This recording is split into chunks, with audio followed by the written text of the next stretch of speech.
అబ్బా ప్రవళిక నాకు సువికి టైం అవుతుంది, క్యారీ పెట్టడం అయిందా? చేస్తున్నానండి. అమ్మో టైం అయిపోతుంది. ఇదిగోండి.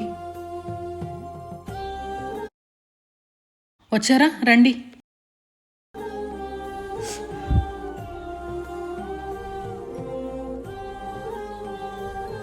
అబ్బా చిన్నదేలేండి.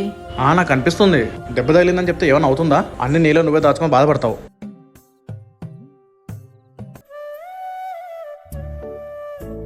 వామ్మో, ఇలానే కంటిన్యూగా డే అండ్ నైట్ తేడా లేకుండా వర్క్ చేస్తే 60 ఏళ్ళకి కాదు ఇంకో 10 ఏళ్లలో యమధర్మరాజుకి హాయ్ చెప్పాల్సి ఉంటుంది.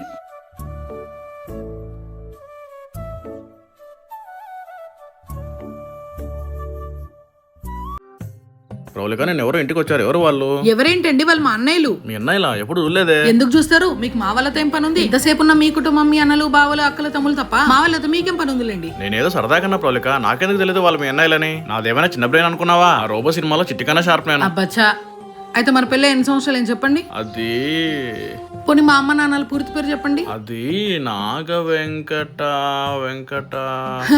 నాగ వెంకట అంట, అది మీ నాన్న పేరు.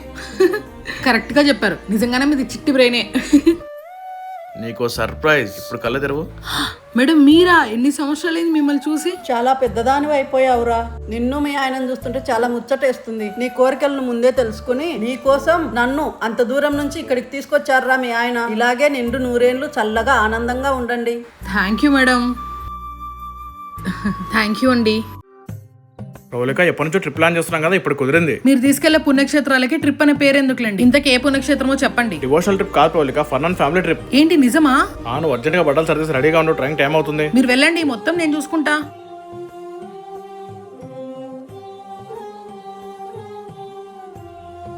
ఇంత ట్రైన్ ఏ టైంకి? నైట్ 11:30కి ప్రవళిక. మరి ఇప్పటి నుంచి ఎందుకు తీసుకొచ్చారండి? ఎప్పుడు దానికంటే ముందే ఉండాలి, అప్పుడే మనం దాన్ని అందుకోగలం. అవును, అది ఆకాశంలో ఉంటుంది. మరి ఏవండి, తీసివ్వండి.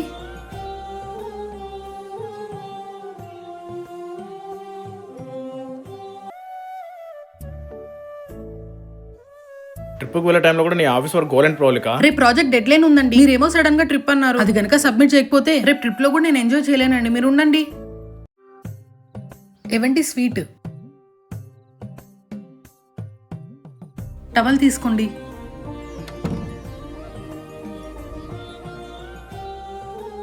వచ్చారా? ఇటు ఇవ్వండి. ఏంటి లంచ్ తినలేదు?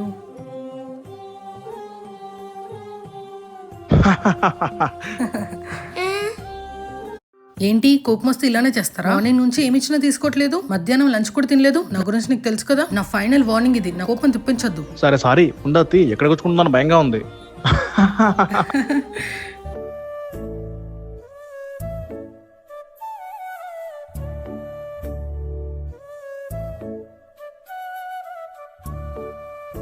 మన ఇద్దరికి గొడవ అయితే ఊర్లో అందరికి తెలిసేలా స్టేటస్లు పెట్టాలా? ఇంటికి రాని సంగతి చెప్తాం.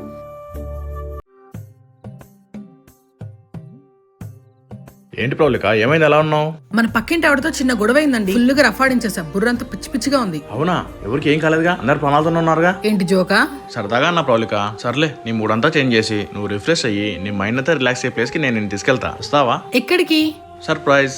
ఏంటి సర్ప్రైజా? అయితే ఓకే. డాడీ నేను కూడా వస్తా. ఓకేరా, ఫాస్ట్ గా రెడీ అవ్వాలి మరి. ఏంటబ్బా గుడి దగ్గరికి తీసుకొచ్చారు?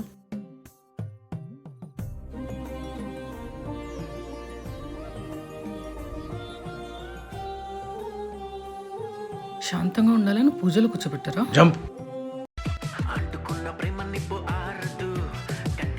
ఏంటండి మ్యూజికల్ లైట్స్ కి తీసుకెళ్ళమంటే ఇంట్లో డిస్కో లైట్స్ పెట్టించారు? ప్రాసెస్ దొరకట్లేదు ప్రవళిక, నెక్స్ట్ వీక్ వెళ్దాం. ఈ రోజుకి ఇలా అడ్జస్ట్ అవ్వు. ప్రవళిక, ఇంట్లోకి ఏమేమి సరుకులు కావాలో చెప్పు, బయట నుంచి వస్తే తీసుకొని వస్తాను. శనగపిండి 2 కేజీలు, బియ్యం పిండి 3 కేజీలు, టొమాటో 3 కేజీలు అండ్ ఒక హనీ బాటిల్. అదేంటి శనగపిండి, బియ్యం పిండి, టొమాటోలు మొన్న 2 కేజీలు ఇచ్చాను, అప్పుడే అయిపోయా. నేనే మొత్తం తినేస్తున్నా అనుకుంటున్నారా? ఇంట్లో వంటల్లోకి అలాగే యూట్యూబ్ లో కొత్తగా టాన్ అంతా పోవడానికి ఏవో రెసిపీలు చూసాను. అవి నాకు సువికి ఫేస్ ప్యాక్ లా వేసుకుంటున్నాం, అందుకే ఇంత తలతలా మెరిసిపోతున్నాం. తినడానికి తిండి లేదంటే బిర్యానీ డబ్బులు ఏమని ఇంకోటి బాధపడ్డా అంట. అయినా వంట సామాన్లు కడుపు తినకుండా ఈ ఫేస్ ప్యాక్ లేని ప్రవళిక. మీకేం తెలుసండి మా ఆడవాళ్ళ గురించి? తీసుకొస్తే తీసుకో, లేదంటే నేను మా పుట్టింటి నుంచి తెప్పించుకుంటా. అంతేగాని ఇలా దిష్టి పెట్టకండి. ఏవండి ఏమైనా చేంజ్ కనిపించిందా? కూర చాలా చండాలంగా ఉంది. అది కాదు, నేను advance hair cut and gold facial చేసుకున్నా. ఎలా ఉంది? ఎంత ఖర్చు పెట్టావు? జస్ట్ 12,999. ఆ డబ్బులతో 3-4 బ్రాండెడ్ విస్కీ బాటిల్స్ వస్తాయి. ఏంటి? ఏం లేదు, పాల ప్యాకెట్లా మెరిసిపోతున్నావు అంతేనా?